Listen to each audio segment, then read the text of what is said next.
জয় রাম জয় গোবিন্দ। আমি চললাম বাবার ঘরে, আর সঙ্গে আছে কানুশ্রী। অ্যাকচুয়ালি মা থেকেছে যে 1 মাস হয়ে গেছে প্রায়, তো এখন মা ঘরে যাচ্ছে, সেজন্য মাকে নিয়ে চললাম বাবার বাড়িতে। আর এই যে দেখো আমার বাবার বাড়ির সদস্য, ওনার নাম হলো সিম্বা, কিন্তু বর্তমান উনি ভীষণ শুকিয়ে গেছে, জানি না কেন। যাই হোক, ওনাকে দেখো কি করছে, আমার কোলেই উঠে যাবে পারলে। আরও সদস্য আছে, তাদের সাথে তোমাদেরকে দেখা করাবো আমার বাবার বাড়িতে।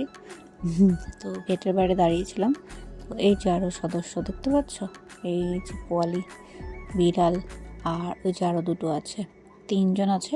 অ্যাকচুয়ালি ওদের মা মারা গেছে, তো এই জন্য ওরা 3জনেই আমাদের এখানেই আছে। তো ভাই ওদেরকে দেখাশোনা করে, আর খুবই কিউট বিড়ালের বাচ্চা, তো আমি খুবই এখন বর্তমান খুব ভালোবাসি। আর আগেও আমার ছিল, তো কেমন লাগলো নিশ্চয়ই জানিও। জয় রাম।